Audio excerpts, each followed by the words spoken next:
తోడ్పడుతున్నాయి. అనేక ఆఫీసులు నడవాలంటే కంప్యూటర్లు తోడ్పడుతున్నాయి.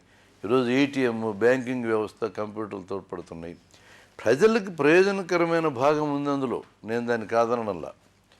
కానీ ల్యాప్టాప్లు, టీవీలు అనే వాటిలో గంటల తరబడి ఇంటర్నెట్ పేరుతో, ఇంటర్నెట్ చాటింగ్ పేరుతో గంటల తరబడి కూర్చోవడం వల్ల ఇంకా మానవ సంబంధాలు లేచిపోయినాయి. టీవీ చూస్తూ ఉండేవాడి దగ్గరికి మీరు రండి, ఎప్పుడైనా క్రికెట్ ఏదో చూస్తుంటాడు. క్రికెట్ ఆడితే శరీరానికి వ్యాయామం, చూస్తే కళ్ళకి నష్టం. కేవలం చూస్తే అలా చూస్తూ ఉంటాడు. మీరు వెళ్తారు అక్కడికి, నీ వైపు ఒక చూపెట్టు చూస్తాడు. కూర్చో చూడు అంటాడు, అంతే. అసలు నీకు చూడటం ఇష్టం ఉందా లేదా, నువ్వు వచ్చిన పని ఏందని అడగడు. అక్కడ 6 or 4 ఉంటే చప్పట్లు కొడతా ఉంటాడు. ఇతను కదలడు మనిషి, వాడేమో చెమటలు గక్కుతూ ఉంటాడు లోపల ఆడేవాడు. ఈడే కదలకుండా కూర్చొని 6 or 4 అరుస్తూ ఉంటాడు, నిన్ను చూడమంటాడు. అసలు మానవ సంబంధాలను ఎక్కడికక్కడ కట్ చేసే కార్యక్రమం జరిగింది. టీవీలు ఇవన్నీ వచ్చిన తర్వాత, కంప్యూటర్లు వచ్చినాక, ఇంటర్నెట్లు వచ్చినాక సెల్ ఫోన్ చాటింగ్ గురించి చెప్పాల్సిన అవసరం లేదు. దగ్గరతనం వచ్చిన మాట నిజమే. కేవలం ఒక మనిషి మరో మనిషితో ఆత్మీయంగా మాట్లాడుకోవడానికి సెల్ ఫోన్ తోడ్పడుద్దనే ఈ డైలాగ్ ఎవరు వాడొద్దండి. ఆత్మీయంగా మాట్లాడుకోవాలని కోరిక ఉండాలి, అంతేగాని సెల్ ఫోన్ ఉండాలి కాదు. సెల్ ఫోన్ ఆ పని చేయలేదు. సెల్ ఫోన్ అనేది ఒక సాధనం, దానంతరం అది ఏమీ చేయలేదు. ఈ సాధనం ఈరోజు ఎన్ని రకాలుగా మిస్యూజ్ అవుతుంది అంటే, మోటార్ సైకిల్ తోలేటోడు సెల్ ఫోన్లో మాట్లాడుతూ మోటార్ సైకిల్ తోలితే వాడికి రక్షణ ఉందా, ఎదుటోడికి రక్షణ ఉందా? బండి, జీప్ కానీ టాక్సీ కానీ తోలేటప్పుడు సెల్ ఫోన్తో మాట్లాడుతూ ఉంటే అతని చేతిలో మనం ఎంత సేఫ్గా ఉంటామో, ఎంత రక్షణ ఉంటుందో మనకి.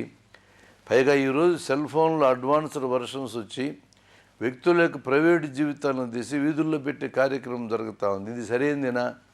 ఇవన్నీ జరుగుతున్నటువంటి నష్టాలు.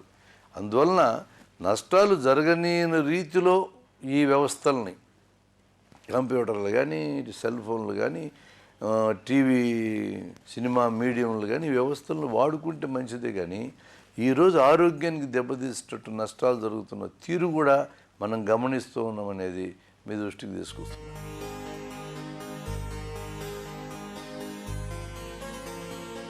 నమ్మకాలు, ఆహారం పట్ల గల మూఢనమ్మకాలు, వైద్యం చుట్టూ ఉండే అపనమ్మకాలు ఆరోగ్యం మీద ప్రభావం చూపుతాయి. లావు పెరగడం, పెద్దల కంటే పిల్లలు లావెక్కడం మరీ ప్రమాదకరం. లావెక్కడం వలన చక్కెర వ్యాధి, రక్తపోటు లాంటి 165 రకాల రోగాలు వచ్చే ప్రమాదం ఉంది.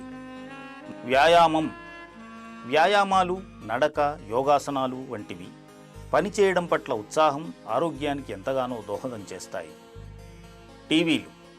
టీవీలకు అతుక్కుపోవడం, సెల్ ఫోన్లలో అదే పనిగా మాట్లాడడం వంటివి ఆరోగ్యాన్ని దెబ్బతీస్తాయి. ఈ తరహా సాధనాల వల్ల మానవ సంబంధాలలో అంతరాలు ఏర్పడుతున్నాయని గుర్తించాలి.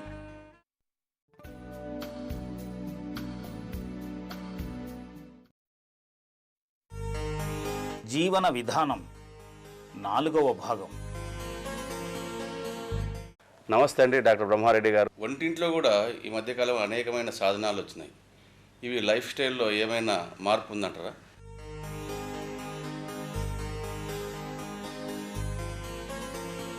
వంటింట్లో విజ్ఞానం అంటారు దీన్నేనండి.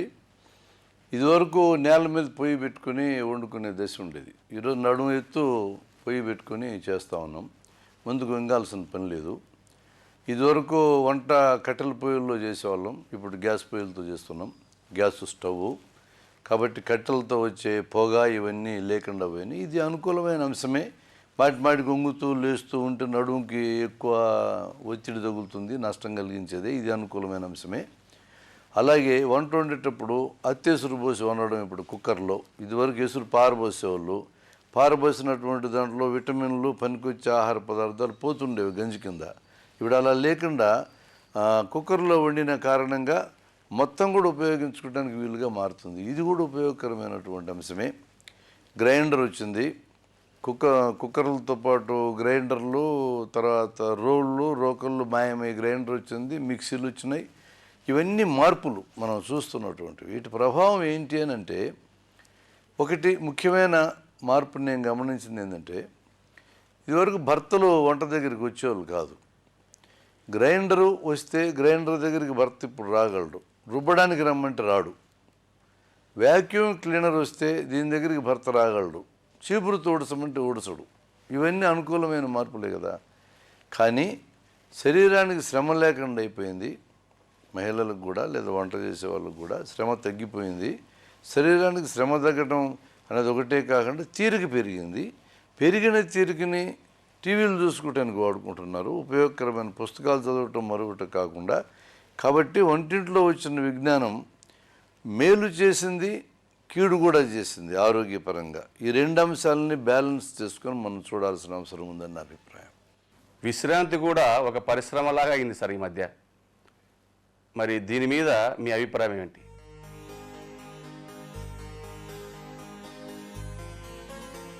దమ్మిడి ఖర్చు లేకుండా విశ్రాంతి తీసుకోవచ్చండి. ఓపిక లేదు శరీరానికి, కదలకుండా కూర్చోవచ్చు. ఎక్కడన్నా పార్కుల్లో కూర్చోవచ్చు, ఇంటి బయట కూర్చోవచ్చు, నదులు ఉంటే నదుల దగ్గర, సముద్రం ఉంటే సముద్రం దగ్గర కూర్చోవచ్చు. ఖర్చు లేకుండా కూర్చునేది ఇప్పుడు పరిశ్రమ కింద మారింది. రిసార్ట్స్ అనేవి పెట్టి కొన్ని సంస్థలు, మా రిసార్ట్స్లో మెంబర్లుగా చేరండి, మీరు సంవత్సరానికి 4 రోజులు ఫ్రీగా ఇక్కడ ఉండొచ్చు. అదొక పరిశ్రమ కింద మారింది. విశ్రాంతి తీసుకోవడానికి ఫలానా పార్కుకి వస్తే ఇంత ఫీజు కట్టి లోపలికి వెళ్ళాలి, అది ఒక పరిశ్రమ కింద మారింది. కాబట్టి విశ్రాంతి పేరుతో చేసే ప్రయాణాలు కానీ, మనం చూసే ప్రాంతాలు కానీ, ఇవన్నీ టూరిజం పేరుతో పరిశ్రమల కింద మారడం గమనించినాం. దీంతో ఆరోగ్యపరంగా ఏంది నష్టం అని అంటే, డబ్బు నష్టం కావటమే ఆరోగ్యపరంగా నష్టం. ఎందువలనంటే ఆరోగ్యంగా మనిషి ఉండడానికి డబ్బు అనేది కూడా ఒక ముఖ్యమైన భాగం. ఉపాధి, డబ్బు, పని ఇవన్నీ ఒకదానికి కూడా సంబంధం ఉన్నటువంటి అంశాలు. డబ్బు ఇక్కడ వృధా కావటం జరుగుతుంది. విశ్రాంతి తీసుకోవడానికి ఇవన్నీ అవసరం లేకుండా కూడా తీసుకోవచ్చు. ఉదాహరణకు వర్షం పడేటప్పుడు ఆ మట్టి వాసన పీల్చుకుంటూ ఇంటి బయట నిలబడితే అది గొప్ప విశ్రాంతి కదా. ఇంక నీకు అవకాశం ఉంటే పోయి నీళ్ళలో తడువు కాసేపు, అది విశ్రాంతి కిందకి రాదా? ఇలాంటివన్నీ మాయమైపోయినాయి.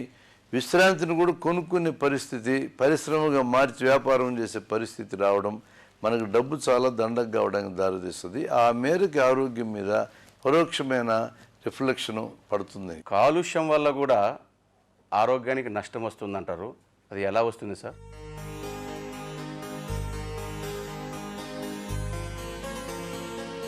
అసలు కాలుష్యం అంటేనే అనారోగ్యానికి మూలం. గాలి కాలుష్యం, ధ్వని కాలుష్యం, తిండి కాలుష్యం, నీరు కాలుష్యం ప్రధానమైన కాలుష్యాలు ఇవి. ధ్వని కాలుష్యం కానీ జరిగితే చెవులకి వినికిడి దెబ్బతినే ప్రమాదం ఉంది. కర్ణబేరికి నష్టం జరిగే అవకాశం ఉంది. పదే పదే నాయిస్ లెవెల్స్ అంటాం, డెసిబుల్స్లో కొలుస్తాం దాన్ని. నాయిస్ పెరిగే కొద్దీ కర్ణబేరికి నష్టం, శ్రవణ కేంద్రానికి కూడా నష్టం జరుగుతుంది. తిండిలో కాలుష్యము అనేక రోగాలు రావడానికి దారితీస్తుంది. నీటి కాలుష్యము మనం పురుగు మందులు, ఎరువులు విపరీతంగా వాడడం కారణంగా ఇవన్నీ నేలలో కలిసి నీళ్ళల్లో ఇంకిపోయి గ్రౌండ్ వాటర్లోకి, భూగర్భ జలాల్లోకి కూడా వెళ్తున్నాయి. వీటిని మనం బోరుల ద్వారా, బావుల ద్వారా బయటికి కానీ తీసుకునేటట్లయితే ఈ నీళ్ళంతా మనం తాగే నీళ్ళలో, ఈ పదార్థాలన్నీ తాగే నీళ్ళల్లోకి వస్తూ ఉన్నాయి. ఈ విధంగా కాలుష్యం అనేది జరుగుతుంది. తిండి కాలుష్యం దగ్గరకు వస్తే కల్తీలో ప్రధానమైన సమస్య. ఈ కల్తీల వలన రోగాలు రావటం. కల్తీల్లో వాడే పదార్థాలు కొన్ని క్యాన్సర్లు తెచ్చే పదార్థాలు. ఈ రకంగా కాలుష్యాలు అన్నీ కూడా ఆరోగ్యానికి నష్టం కలిగించేటటువంటివి. గ్రామాల్లో ఉన్న పరిస్థితి ఆ సెరెనిటీ, ఆ ప్రశాంతత లేకుండా పోయింది. ఆ ప్రశాంతత నీకు పట్టణీకరణ జరిగినాక, పట్టణాల్లోకి జనం వచ్చినాక ప్రశాంతత లోపించిపోయింది. ఉదయం నుంచి పరుగులే, ఉరుకులు పరుగులే. ఒక పెద్ద బిల్డింగ్కి కింద మీదకి చూస్తే జనం పరిగెత్తడం మీకు కనపడుతుంది. ఎందుకట్లా పరిగెత్తున్నారో నీకు ఎప్పటికీ అర్థం కాదు. ఒక 5 నిమిషాలు ప్రశాంతంగా కూర్చొని ఆలోచిద్దామన్నా కూడా దొరకదు నీకు. హైదరాబాద్ ట్యాంక్ బండ్ మీద సిమెంటు కుర్చీలు, బల్లలు అయితే ఉన్నాయి. ట్యాంక్ బండ్ లోపల నుండి నీళ్ళంతా కాలుష్యమే.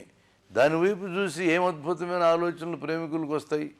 అయినా వస్తాయి వాళ్ళకి. ఆ పక్షి అట్టు ఎగురుతుందో చూడు, బుద్ధుడు ఎట్ట చూస్తున్నాడు చూడు అని చెప్పుకుంటారు. తప్పనిసరి అక్కడికి పరిమితమై ఇదే గొప్ప పరిసరాలు అనుకుని ఉండాల్సిందే తప్ప పార్కులు కూడా కాలుష్యం అయిపోవడమే. ఎక్కడైనా సరే పట్టణీకరణ కాలుష్యాన్ని తన వెంట తీసుకొస్తుంది. పట్టణీకరణ నిరాకరించలేము. దాన్ని ప్లానింగ్ అనేది లేకుండా పట్టణాలు విస్తృతం కావటం అనేది కాలుష్యానికి బాగా దారితీస్తున్నటువంటి అంశం. పెద్ద పెద్ద నగరాలని వీటిని మండల స్థాయి పట్టణాల కింద మార్పు చెందడం ద్వారా మండలాల్లోనే విద్యా కేంద్రాలు ఉపాధి కేంద్రాలు కూడా తయారైతే ఆ మేరకు పట్టణాల మీద బరువు తగ్గుతుందేమో కానీ అప్పటిదాకా పట్టణాలు విస్తరించటం జన సమ్మర్దం పెరగడం ఒక పక్క 10-20 అంతస్తుల బిల్డింగ్లు పక్కనే పూరిగుడిసెలు ఉండడం ఇవన్నీ మనం కళ్ళారా చూస్తున్నాం. వీటి ప్రభావం ఆరోగ్యం మీద తీవ్రంగా పడుతుంది. 1940కి పూర్వము క్షయజబ్బుకు సంబంధించినటువంటి మందులు ఏవీ తయారు కాని కాలంలోనే బ్రిటన్లో క్షయరోగం తగ్గింది. దీనికి కారణం ఏందని ఎతికారు. ఈరోజు క్షయరోగానికి 10 రకాల మందులు మనకున్నా కూడా జబ్బు తగ్గడం లేదు. ఆ రోజు ఏ మందులు లేకుండా ఎలా తగ్గింది అని ఆలోచించినప్పుడు నివాస వసతి, కాలుష్యాలు లేనటువంటి ఆహారము, మంచినీళ్ళు సరఫరా చేయటం, జీవన పరిస్థితులు మెరుగు చేయటం ద్వారానే రోగాల్ని జయించగలిగినటువంటి అనుభవం మనకి ఉన్నది. నటులు స్టేజ్ ఎక్కి నటిస్తారు, కానీ మన వాళ్ళు జీవితంలో నటిస్తారు అంటారు. మరి ఇంత నటన అవసరమా? ఉంటే అది ఆరోగ్యం మీద ఏ విధంగా ఉంటుంది సార్?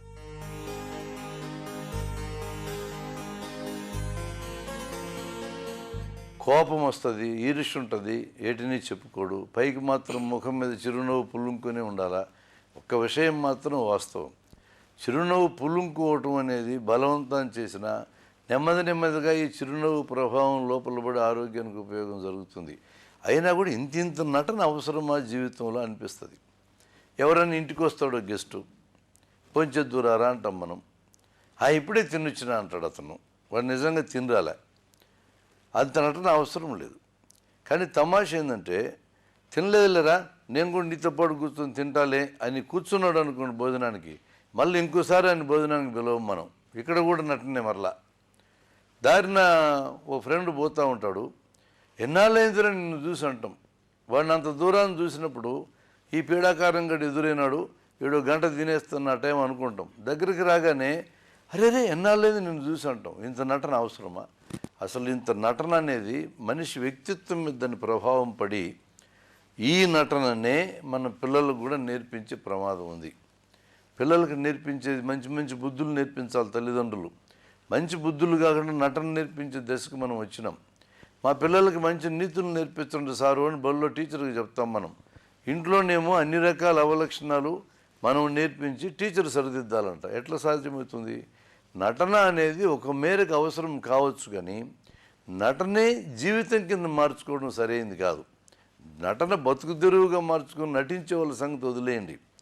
కానీ జీవితంలో నటనను ప్రధానమైన అంశం కింద పెట్టుకున్నాక మానవ సంబంధాలు విలువలు అనేవి మృగ్యమైపోతాయి, దెబ్బతినిపోతాయి సంబంధాలు. అలాగే ఆరోగ్యం కూడా దెబ్బతింటుంది. ఇప్పుడు మీరు చెప్పిన విషయాలని గమనిస్తే ఈ కొత్తగా వచ్చినవి దాదాపుగా బాగలేవనే అభిప్రాయం నాకు కలుగుతుంది సార్. అయితే పాతదే మేలని, గతంలో ఉన్న ఆరోగ్యమే బాగుందని ఇప్పుడు బాగలేదని అని అంటారా?